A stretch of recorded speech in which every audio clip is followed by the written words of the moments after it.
ಕುರುಹಿನಶೆಟ್ಟಿ ಸಮಾಜದ ಶ್ರೀ ನೀಲಕಂಠೇಶ್ವರ ದೇವಸ್ಥಾನದ ಮುಂಭಾಗದಲ್ಲಿ ಆಗಿರುವ ಮನ್ಮಥ ಕಾಮನಾ ವೇದಿಕೆಯಲ್ಲಿ ಪ್ರತಿ ವರ್ಷದಂತೆ ಈ ವರ್ಷವೂ ಕೂಡ ಹೋಳಿ ಹುಣ್ಣಿಮೆಯ ಪ್ರಯುಕ್ತ 5 ದಿನಗಳ ಕಾಲ ಕಾಮಣ್ಣ ಪ್ರತಿಷ್ಠಾಪಿಸಲಾಗುತ್ತದೆ.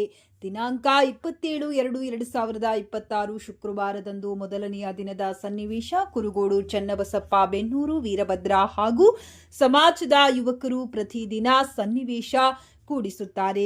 ಶ್ರೀರಾಮ ಪಟ್ಟಾಭಿಷೇಕವು ರಾಮಾಯಣದ ಅಂತಿಮ ಮತ್ತು ಅತ್ಯಂತ ಮಹತ್ವದ ಘಟನೆಯಾಗಿದ್ದು, ರಾವಣನ ಸಂಹಾರದ ನಂತರ ರಾಮನು ಅಯೋಧ್ಯೆಗೆ ಮರಳಿ ಸೀತೆ ಹಾಗೂ ಲಕ್ಷ್ಮಣನೊಂದಿಗೆ ವಿಜೃಂಭಣೆಯಿಂದ ಸಿಂಹಾಸನವನ್ನೇರಿದ ಸಂದರ್ಭವಾಗಿದೆ. ಇದು ಧರ್ಮದ ಪುನಃಸ್ಥಾಪನೆ, ದುಷ್ಟರ ಮೇಲಿನ ವಿಜಯ ಮತ್ತು ಆದರ್ಶ ರಾಮರಾಜ್ಯದ ಸ್ಥಾಪನೆಯನ್ನ ಸೂಚಿಸುತ್ತದೆ. ವಸಿಷ್ಠರು ರಾಮನಿಗೆ ಪಟ್ಟಾಭಿಷೇಕ ನೆರವೇರಿಸಿದರು. ಶ್ರೀರಾಮ ಪಟ್ಟಾಭಿಷೇಕದ ಮುಖ್ಯಾಂಶಗಳು: 14 ವರ್ಷಗಳ ವನವಾಸ ಮತ್ತು ರಾವಣನ ಸಂಹಾರದ ನಂತರ ಶ್ರೀರಾಮ, ಸೀತೆ, ಲಕ್ಷ್ಮಣ ಮತ್ತು ಹನುಮಂತರು ಪುಷ್ಪಕ ವಿಮಾನದಲ್ಲಿ ಅಯೋಧ್ಯೆಗೆ ಮರಳಿದರು. ನಂದಿಗ್ರಾಮ ಭೇಟಿ: ರಾಮನು ಭರತನಿಗೆ ರಾಜ್ಯವನ್ನ ಹಸ್ತಾಂತರಿಸಿ ರತ್ನ ಸಿಂಹಾಸನದಲ್ಲಿ ಕುಳಿತನು. ಸುಗ್ರೀವನು ಪುಣ್ಯ ನದಿಗಳಿಂದ ತಂದ ನೀರನ್ನ ಅಭಿಷೇಕಕ್ಕೆ ಬಳಸಲಾಯಿತು.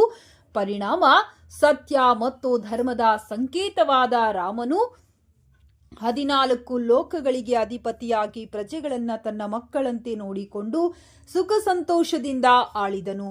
ಸಂಕೇತ: ಈ ಸಮಾರಂಭವು ಜೀವನದಲ್ಲಿ ಸದ್ಗುಣಗಳ ಪ್ರಾಮುಖ್ಯತೆ, ಹನುಮಂತನ ಭಕ್ತಿ, ಭರತನ ವೈರಾಗ್ಯ ಮತ್ತು ರಾಮನ ಧರ್ಮನಿಷ್ಠೆಯನ್ನ ಪ್ರತಿನಿಧಿಸುತ್ತದೆ.